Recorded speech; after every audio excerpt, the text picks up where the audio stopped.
5 seconds. The Honorable Prime Minister addressing the Platinum Jubilee celebrations of the cooperative movement in India, organized by the National Cooperative Union of India at New Delhi, said, I am glad to be with you on this occasion to mark the completion of the 3 quarters of a century of the service of the cooperative movement. Great and selfless men have been connected with this movement since its modest beginnings.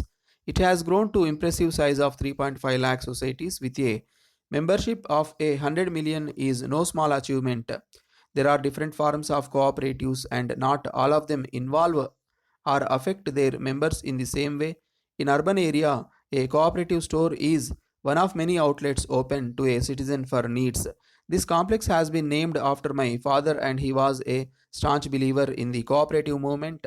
To him it represented not just another form of organizing economic activities but a whole attitude of participatory citizenship in democracy.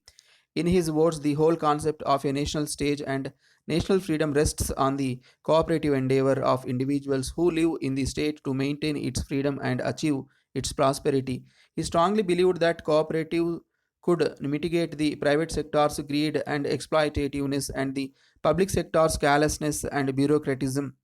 That is why he enthusiastically encouraged this third sector. Our 5 year plans have consistently accorded special importance to cooperative, highlighting their potential in rural regeneration. I need not remind this gathering that my father's championship of cooperation earned him powerful foes who have not forgotten him to this day.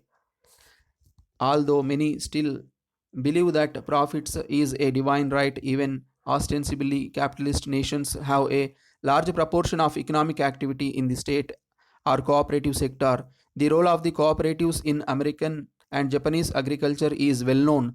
The underlying principle of cooperative is faith in the human being in man's capacity to build and to share. In fostering cooperatives, we hope that the movement will promote people's organizing and administering abilities and serve as a nursery of self government. That is why, in our philosophy of democratic government, we have linked cooperatives with Panchayati Raj institutions. Some success has turned into failures when the original impulse has waned and individuals and groups have captured institutions to exercise power or utilize their resources for their own purposes. The failures are more frequent when there is no community involvement and when institutions are organized primarily with developmental efforts to fulfill targets.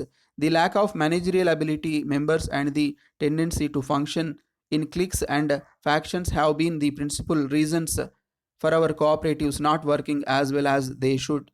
Another shortcoming is the rich are taking advantage of the movement and abstracting help to the poor. When there is gross mismanagement and social objectives are not fulfilled, the people expect government to correct the situation. Hence, the legislation to regulate and intervene in cooperative societies. The provisions may have some restrictive influences. Your union has been pointing out to the proliferation of laws in regard to cooperatives and the need for rationalization. Some work has begun on this and it should be carried forward expeditiously by all concerned. Cooperatives should be run on modern commercial principles. However, they should think not merely of the return to their own members but of benefit to the entire community. Cooperative organization should also consider future investments demanded by technological changes. It is because many of our private industrialists have failed to do this and we are burdened with sick mills.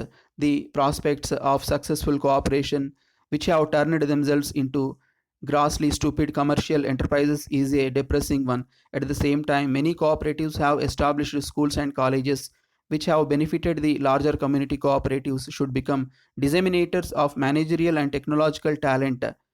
This is where education and training are invaluable. The National Cooperative Union and other similar institutions should have a well designed outgoing program to spread the ideals of the movement, and emphasis should be on practice rather than precept. People must be exposed to the enormous benefits that can flow to an area from cooperative endeavor. Every cooperative society which does good work should be encouraged and its efforts publicized.